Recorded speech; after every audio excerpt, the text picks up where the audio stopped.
Bonjour, merci d'écouter ce podcast. Nous sommes l'église évangélique baptiste La Bonne Nouvelle située à Dijon, au 8B rue Jules Viol.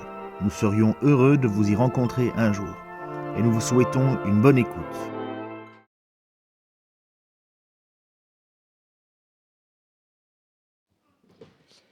Seigneur, merci. Merci pour tout ce que tu fais pour nous, tout au long de la journée, tout au long de la semaine, tout au long de l'année, Seigneur. Vraiment, tu as toujours ta main à poser sur nous, tu fais toujours en sorte d'être présent pour nous. Et même si nous ne le voyons pas forcément, on sait que tu es là, Seigneur. On sait que tu prends vraiment soin de nous, à n'importe quel moment, Seigneur. Je te prie pour Franck, pour le message qu'il va nous passer aujourd'hui. Fais qu'on puisse avoir un cœur à entendre ce qu'il a à nous apporter, Seigneur, et bénis-nous. Amen. Voilà, donc bonjour à tous. Bonjour. Donc, nous allons poursuivre notre enseignement sur le sermon sur la montagne. Comme vous l'avez remarqué, on parlera de la loi aujourd'hui. Le sermon sur la montagne, ça fait quand même un certain temps que nous l'avons commencé, cette série d'enseignements que nous trouvons dans Matthieu 5, 6 et 7. Au tout début de cet enseignement, j'avais dit que le sermon sur la montagne est l'un des enseignements les mieux connus, non seulement des chrétiens qui fréquentent nos lieux de culte, mais aussi de toute autre personne qui, sans se dire chrétien, cite parfois plus ou moins correct certains passages du sermon sur la montagne. Parfois bien, parfois déformés. Et la dernière fois, nous avons médité sur la justice du chrétien. Dans ce que nous avons fait la dernière fois, Jésus va dire « Le sel de la terre, c'est vous. La lumière du monde, c'est vous. » Et justement, après cela, il va dire dans Matthieu 5, le verset 16, il dira « Que votre lumière luise ainsi devant les hommes, afin qu'ils voient vos bonnes œuvres et glorifient votre Père qui est dans les cieux. » Après cela, nous pouvons quand même, à la suite de ce que Jésus dit dans Matthieu 5, 16, on peut quand même se poser un certain nombre de questions. Comment faire pour briller ? Que pouvons-nous faire concrètement pour briller ? Que pouvons-nous faire pour que notre lumière luise devant les hommes ? Et dans ce que nous allons étudier ce matin, Jésus répond à cette question. Comment briller ? C'est en gardant la loi. Donc ce matin, nous allons commencer une nouvelle section. Cette nouvelle section parle de la justice du chrétien. Aujourd'hui, on va se concentrer uniquement sur la loi. La loi de l'Ancien Testament, la loi de Moïse, est toujours d'actualité aujourd'hui. Est-ce que le chrétien, il est libre d'obéir à la loi ? Ça peut être même les 10 commandements. Le chrétien est-il libre d'obéir à la loi ou non ? Donc c'est ce que nous allons étudier. Avant d'aller plus loin, je vous invite à lire avec moi la parole de Dieu, telle qu'elle nous est présentée dans l'Évangile selon Matthieu, Matthieu 5, le verset 17 à 20. C'est Jésus qui parle. Jésus s'adresse à ses disciples. Il dit « Ne croyez pas que je sois venu pour abolir la loi ou les prophètes. Je suis venu non pour abolir, mais pour accomplir. Car je vous le dis, tant que le ciel et la terre ne passeront point, il ne disparaîtra pas de la loi un seul iota ou un seul trait de lettre jusqu'à ce que tout soit arrivé. Celui donc qui supprimera l'un de ses plus petits commandements et qui enseignera aux hommes à faire de même sera appelé le plus petit dans le royaume des cieux. Mais celui qui les observera et qui enseignera à les observer, celui-là sera appelé grand dans le royaume des cieux. » Verset 20. « Car je vous le dis, si votre justice ne surpasse celle des scribes et des pharisiens, vous n'entrerez point dans le royaume des cieux. » Demandons à Dieu de nous préparer, de préparer nos cœurs pour que nous puissions recevoir avec humilité sa parole. Seigneur, merci pour ta parole qui est révélée. Nous avons besoin de ta grâce, Seigneur, comme le psalmisme pouvait dire. Ouvre mes yeux pour que je contemple les merveilles de ta loi, pour que je comprenne ta parole. Seigneur, permets que ta parole puisse être claire, que nous puissions comprendre et que nous puissions mettre en pratique ta parole. Béni sois-tu, Seigneur, au nom de Jésus. Amen. Donc, dans le texte que nous venons de lire, Jésus commence par dire à ses disciples qu'il n'est pas venu pour abolir la loi et les prophètes.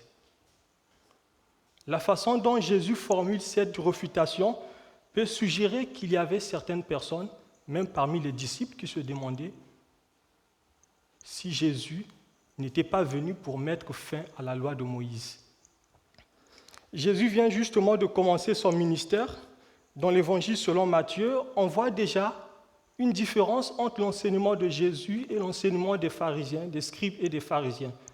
Jésus n'enseignait pas comme les scribes et les pharisiens.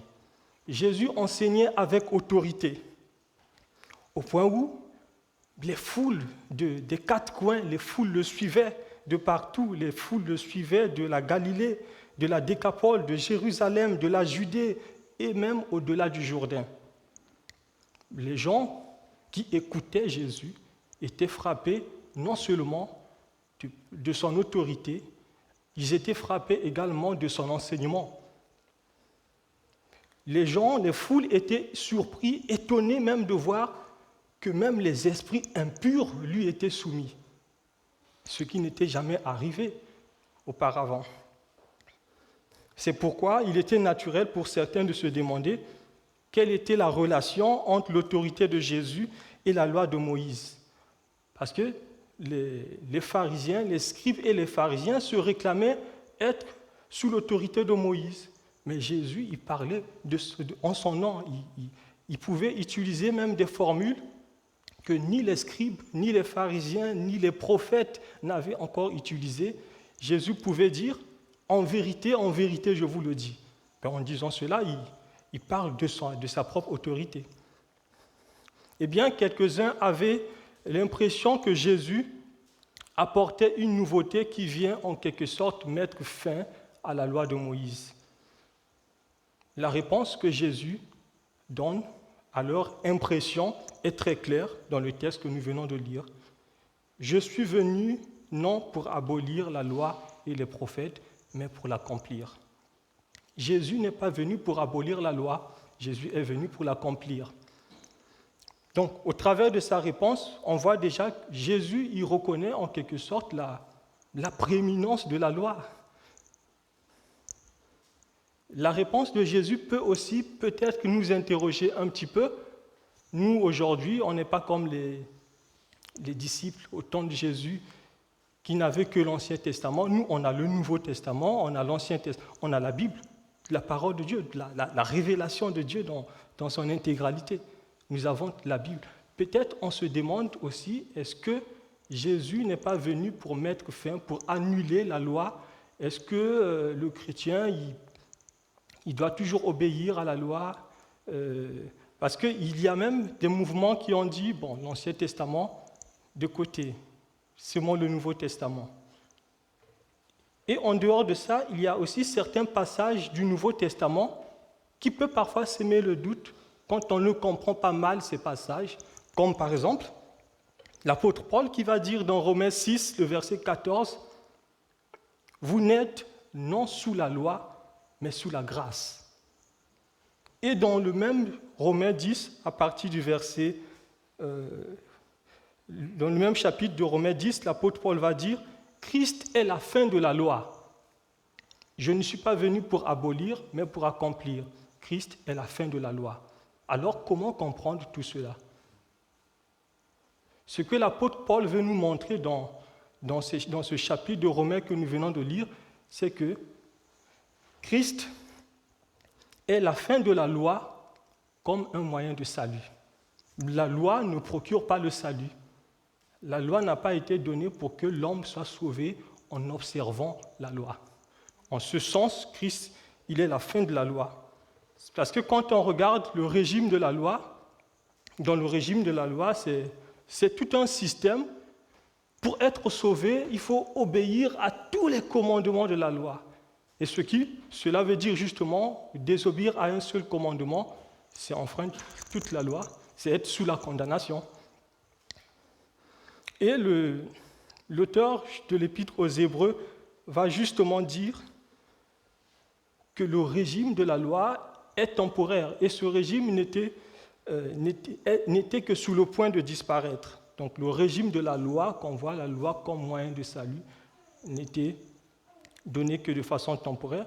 Ce régime est opposé au régime de la grâce où la vie s'obtient par la foi. C'est par la grâce qu'on est sauvé par le moyen de la foi. Christ est la fin de la loi comme moyen de salut. Mais la loi de Dieu, la loi morale de Dieu est toujours d'actualité. La loi de Dieu qui nous révèle la volonté de Dieu, ce que Dieu attend de nous, la conduite sainte que nous devons avoir, cette loi, elle est toujours valable. D'ailleurs, l'apôtre Paul va dire ceci, car nous pensons que l'homme est justifié par la foi et non par l'observation de la loi. Il va poser une question. Anéantirons-nous donc la loi par la foi? L'apôtre dit non, nullement, jamais de la vie. Par la foi, on n'anéantit pas la loi. Par contre, on confirme la loi. Jésus n'est pas venu pour abolir, il est venu pour accomplir. C'est ce que nous dit le texte que nous venons de lire. Matthieu 11, le verset 12 va dire ceci. Depuis le temps de Jean-Baptiste jusqu'à présent, le royaume des cieux est forcé et ce sont les violents qui s'en emparent, car les prophètes et la loi ont prophétisé jusqu'à Jean. Dans ce passage, on voit deux choses. Les prophètes ont prophétisé. La loi aussi a prophétisé. Donc là, on voit en fait la loi, les prophètes, les prophéties qui jouent un rôle prophétique. La loi aussi joue un rôle prophétique. En fait, dans la Bible, quand on parle de loi et prophète, ça représente les Écritures, ça représente en fait l'Ancien Testament. Et ce que Jésus nous apprend dans ça, c'est que l'Ancien Testament a aussi une fonction prophétique. Et Jésus, il est venu pour accomplir l'Ancien Testament. Il est venu pour accomplir la loi, il est venu également pour accomplir les prophètes, les prophéties. On va voir tout de suite comment Jésus a-t-il accompli l'Ancien Testament. Comment Jésus a-t-il accompli la loi et les prophètes? De trois façons.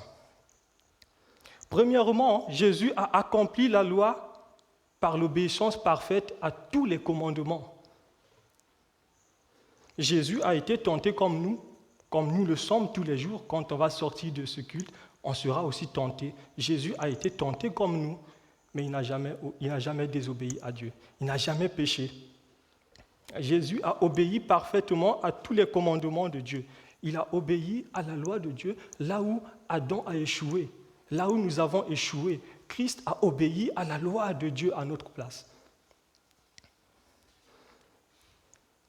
Pendant son ministère terrestre, les pharisiens et autres personnes accusaient Jésus d'avoir blasphémé.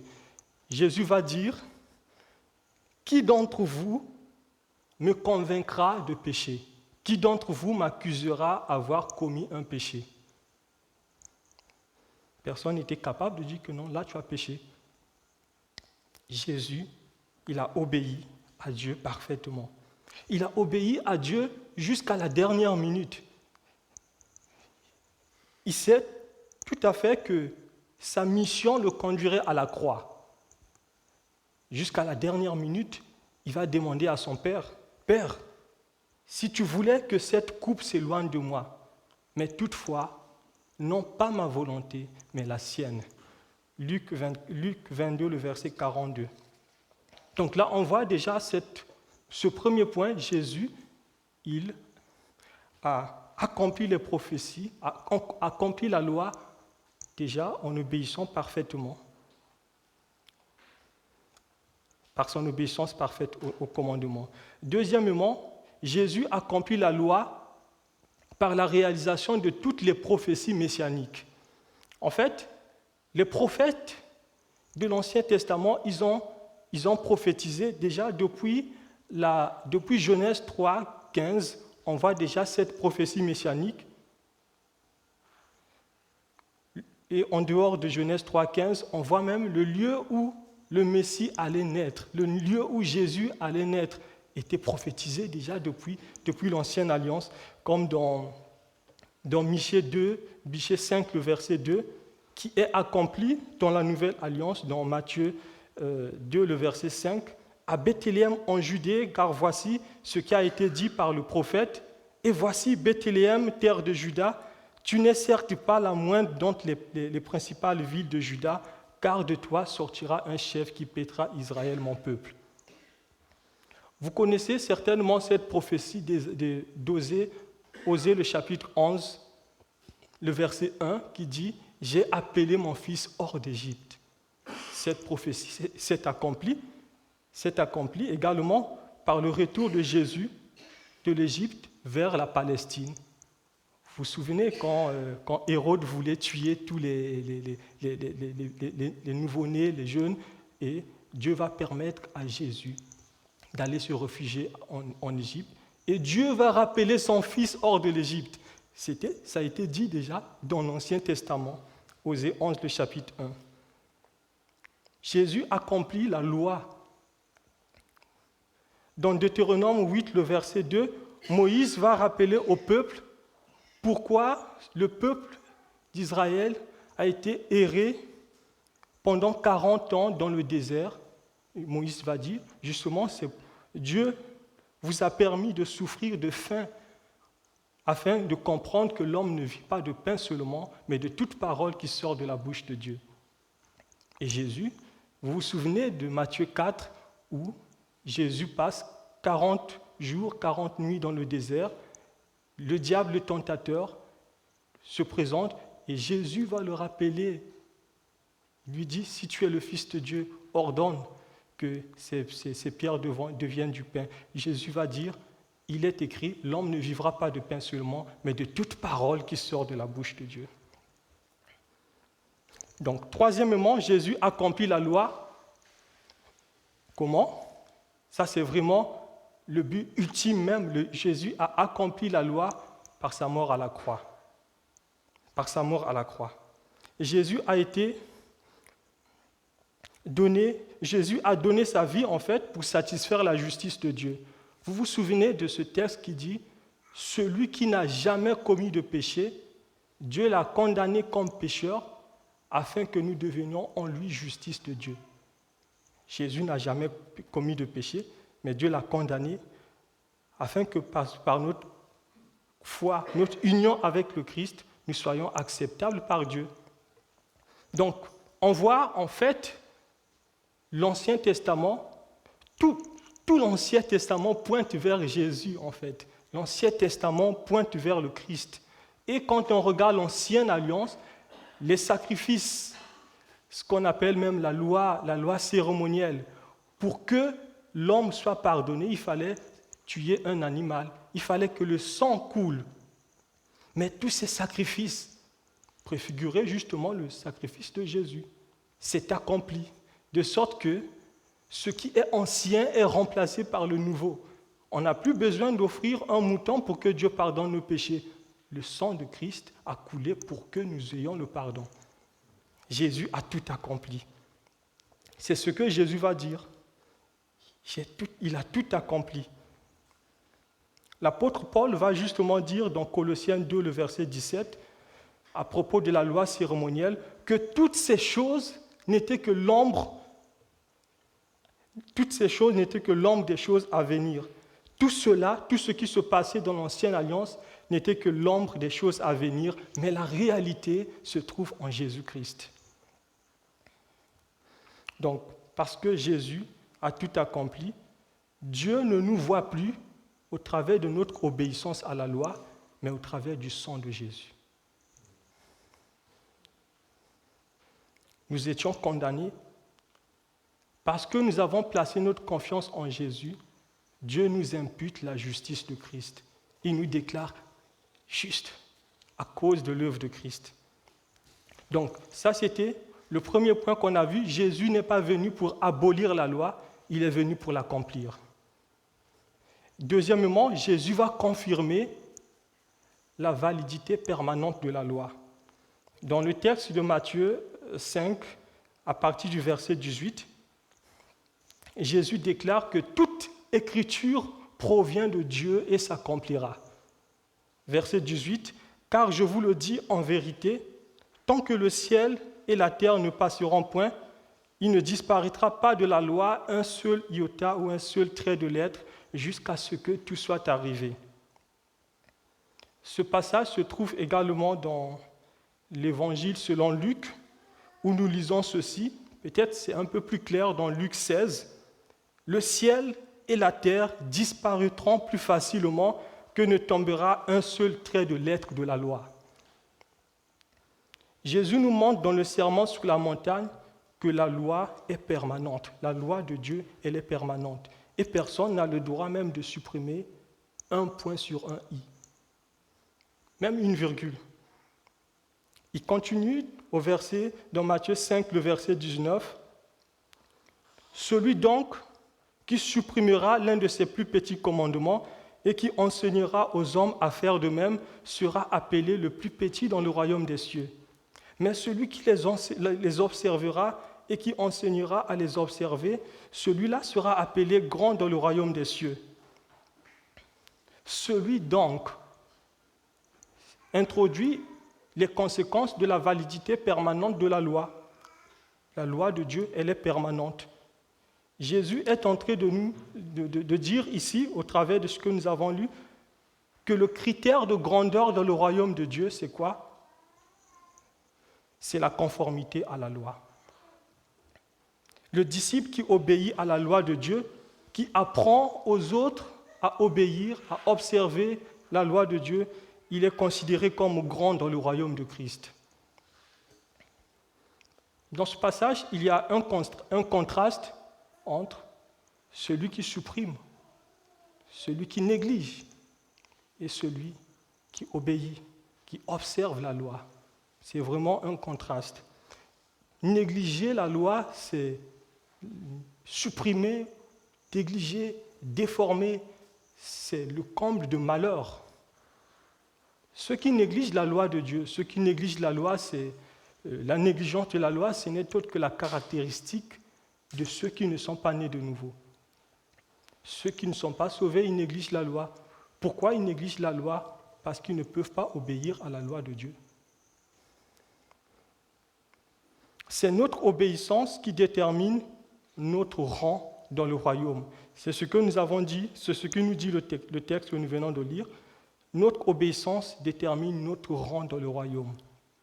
Mais Jésus va plus loin. Au verset 20, Jésus va plus loin. Il nous dit, notre obéissance détermine notre rang. En plus de cela, il va dire, la manière dont notre obéissance, la manière dont notre justice se conforme à la loi de Dieu détermine également notre accès au royaume. Je vais lire le verset 20. « Car je vous le dis, si votre justice ne surpasse celle des scribes et des pharisiens, vous n'entrerez point dans le royaume des cieux. » Les scribes et les pharisiens étaient connus en quelque sorte pour leur justice. Les scribes et les pharisiens cherchaient à tout moment à connaître ce que Dieu voulait. Qu'est-ce que Dieu dit? Qu'est-ce que Dieu enseigne? Qu'est-ce que Dieu veut? Qu'est-ce que Dieu attend de nous? Seulement, en fait, les scribes et les pharisiens étaient attachés à la lettre de la loi et non à l'esprit de la loi. Pour ne pas se tromper d'un pouce, ils s'interrogeaient à tout moment. Qu'est-ce qu'il faut faire? Qu'est-ce qui est interdit? Qu'est-ce qui n'est pas interdit? En fait, ces docteurs de la loi, ces chefs religieux, ils ont fini par dresser tout un mur de traditions pour être sûr de ne pas se tromper, pour être sûr de ne pas être de bon côté.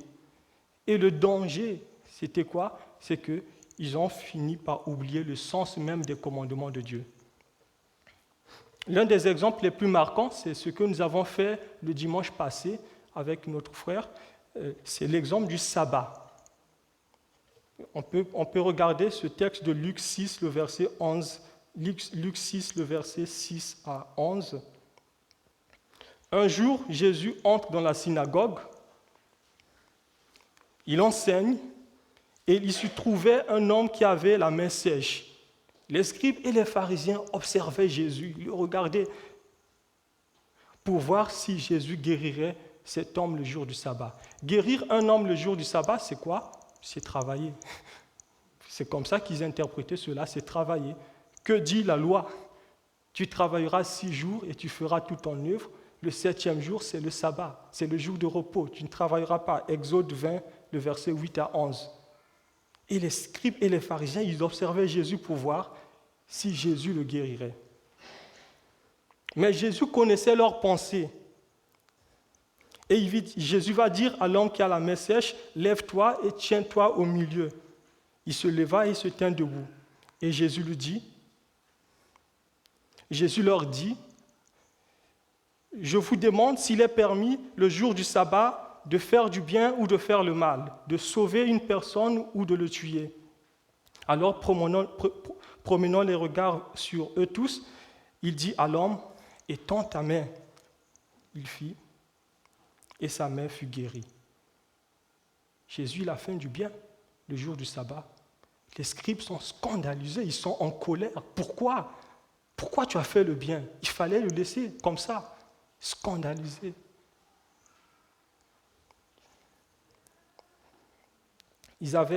Ces scribes et les pharisiens, entouré la loi de tout un mur de tradition. Ils ont fini par oublier l'intention véritable de Dieu dans le commandement, qui est de faire le bien, qui est d'aimer. Jésus va dire à ses chefs religieux, à ses scribes et pharisiens, dans un autre texte, dans Jean 7, 23, Jésus va leur dire, « Si un homme reçoit la circoncision le jour du sabbat, afin que la loi de Moïse ne soit pas violée, pourquoi irriter contre moi d'avoir guéri un homme entier le jour du sabbat ?» Dans un autre texte, c'est Marc 2, 27, Jésus va dire, « Ne comprenez-vous pas? Le sabbat a été fait pour l'homme et non l'homme pour le sabbat. » Donc, la tradition des anciens, des scribes, des pharisiens, était vraiment de définir tout ce qui était permis, ce qui n'était pas permis, ce qui est défendu, ainsi de suite, pour être sûr vraiment d'être de bon côté.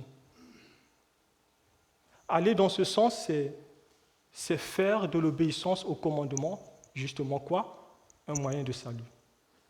Faire de l'obéissance au commandement un moyen de salut. Les scribes et les pharisiens pensaient faire ce que Dieu demande. Nous faisons ce que Dieu demande. C'est ce qu'ils pensaient. Mais Jésus va leur montrer justement, non, vous vous éloignez complètement de la volonté de Dieu, des commandements de Dieu. Vous ajoutez des choses et vous en faites des principes humains. Donc dans le sermon sur la montagne, les scribes et les pharisiens, ils croyaient obéir, ils étaient zélés pour obéir, pour lire. Mais Jésus va dire que leur justice est superficielle. Leur justice est superficielle. Leur justice était une justice extérieure. Ils croyaient faire ce que Dieu demande. Mais ils n'agissaient que pour paraître, pour plaire aux hommes. Dans Luc 16, versets 14 à 16, Jésus va dire, « Vous cherchez à paraître juste devant les hommes, mais Dieu connaît vos cœurs. Car ce qui est élevé parmi les hommes est une abomination devant Dieu. » Nous pouvons aussi paraître beaux, belles de l'extérieur. Mais quand Dieu regarde notre cœur, qu'est-ce que Dieu voit? Quand Dieu nous regarde,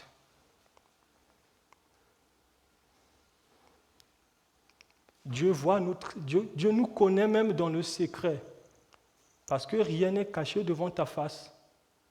Tu peux te cacher devant tout le monde, mais tu ne peux pas te cacher devant Dieu. Dieu, il te connaît tel que tu es. Dieu sait quand tu es vrai et quand tu ne l'es pas. Dieu, il sait quand tu fais des choses pour paraître. Dieu, il sait, il voit tout ça. Jésus dit que la justice des pharisiens ne suffit pas pour entrer dans le royaume des cieux. Les pharisiens s'attachaient à la lettre de la loi, mais Dieu, il regarde le cœur. C'est le cœur que Dieu regarde.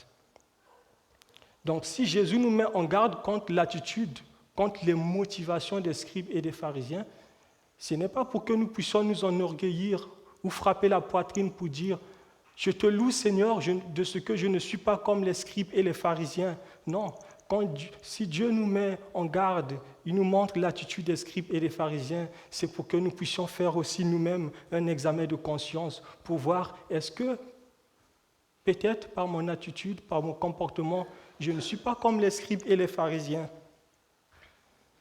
C'est pour que nous puissions nous examiner.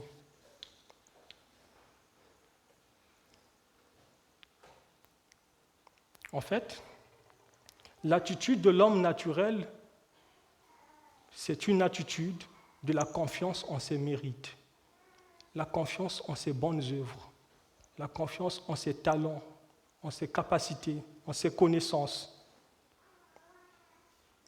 Ça, c'est un danger. Si vous pensez que Dieu va vous accepter parce que vous avez obéi, si vous pensez que Dieu vous doit quelque chose parce que vous obéissez à sa parole, vous vous trompez. Si tu penses que si tu obéis, c'est parce que tu obéis que tu es sauvé, tu fais fausse route. Quand nous avons étudié la première béatitude qui dit « Heureux les pauvres en esprit, car le royaume des cieux est à eux ». Pour entrer dans le royaume de Christ, il faut être un pauvre en esprit. Pour entrer dans le royaume des cieux, il faut être un pauvre en esprit. Nous avons vu ce que c'est être un pauvre en esprit. Les pauvres de l'Éternel, ce n'est pas une pauvreté matérielle, c'est une pauvreté spirituelle. C'est vraiment reconnaître que je ne peux pas me sauver par moi-même. Par mes propres efforts, je ne peux pas gagner le ciel. C'est reconnaître que même dans la vie chrétienne, je ne peux pas faire des progrès en comptant sur mes propres moyens, mes propres capacités, mais c'est de compter sur Dieu. C'est cela, être pauvre en esprit. De reconnaître que vraiment de moi-même, je ne peux rien. Je lève vers toi les mains vides, Seigneur, afin que tu puisses les remplir. Et ça, c'est ce que nous avons vu dans la première béatitude. C'est la qualité des héritiers du royaume. Heureux les pauvres en esprit, car le royaume des cieux est à eux. Donc, on comprend très bien que la justice dont Jésus demande dans le sermon sur la montagne, ce n'est pas une justice extérieure, c'est une justice intérieure que Jésus nous demande dans le sermon sur la montagne. Cette justice, elle est fondée sur la confiance en Dieu, la confiance en la parole de Dieu.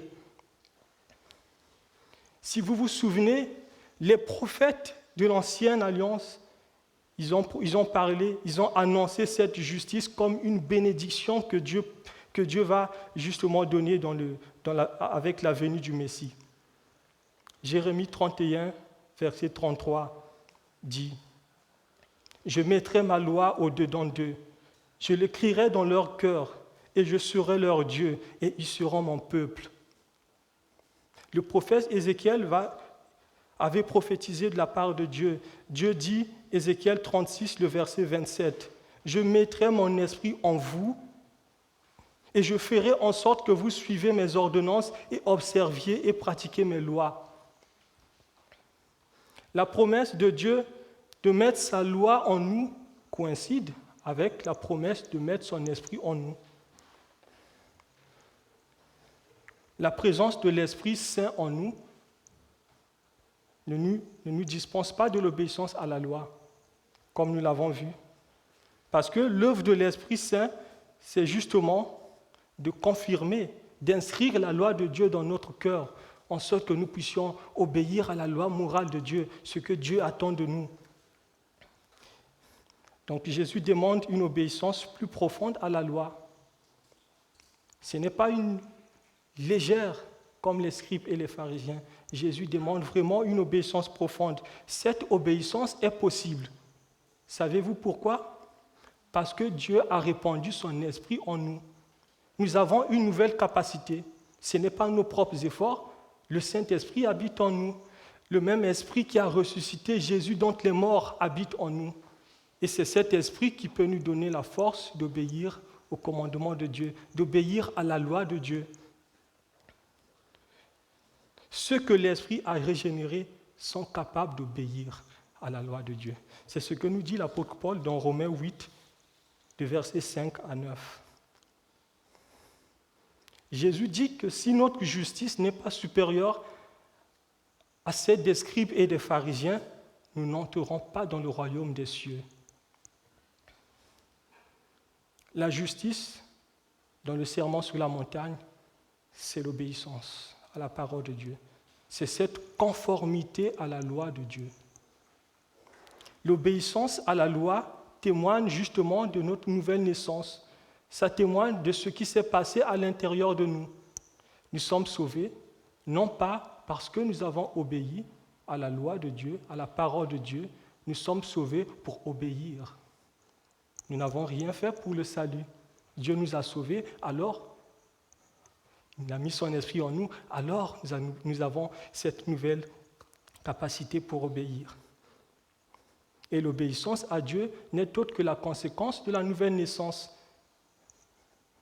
Ce que Dieu attend de nous, c'est la perfection.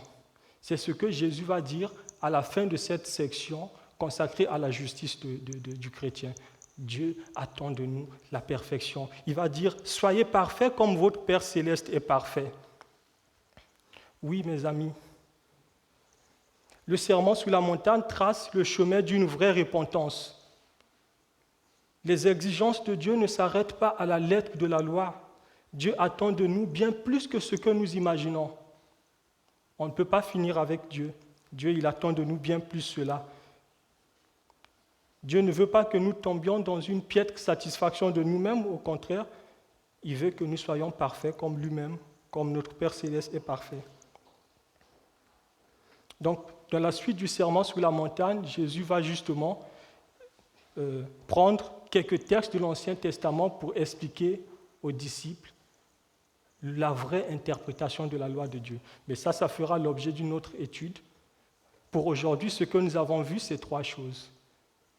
Tout le texte que nous avons vu, on peut le résumer en 3 points. Jésus n'est pas venu pour abolir la loi, Jésus est venu pour l'accomplir. Deuxièmement, on a vu que Jésus, il confirme la validité permanente de la loi. Troisièmement, Jésus nous appelle à une justice supérieure. Soyez parfaits comme votre Père céleste est parfait. On va rendre grâce à Dieu. Seigneur, tu dis dans ta parole que ceux qui vivent selon la chair s'affectionnent aux choses de la chair. Ceux qui vivent selon l'esprit s'affectionnent aux choses de l'esprit. L'affection de la chair, c'est la mort, tandis que l'affection de l'esprit, c'est la vie. Tu dis que ceux qui vivent selon la chair ne sauraient plaire à Dieu parce qu'ils ne se soumettent pas à la loi de Dieu et parce qu'ils ne le peuvent même pas. Tu dis pour nous qui avons placé notre confiance en ton Fils Jésus, nous ne vivons pas selon la chair, mais selon l'Esprit, si du moins l'Esprit de Dieu habite en nous. Seigneur, merci pour ton Esprit que tu as répandu en nous par grâce. Nous te prions, Seigneur, que tu nous aides à ne pas limiter tes commandements, à ne pas déformer, mais à obéir à ta volonté, à obéir à ta parole. Seigneur, ce que tu attends de nous, c'est bien plus. Seigneur, de nous-mêmes, nous savons que nous n'y arriverons pas. C'est pour cela que nous avons besoin de ta grâce, que tu puisses nous accompagner tous les jours de notre vie afin que nous puissions te plaire. Bénis mes frères et sœurs qui sont là, qui ont écouté ce que tu as mis dans mon cœur et que cela puisse produire du fruit dans nos vies. Au nom de Jésus. Amen.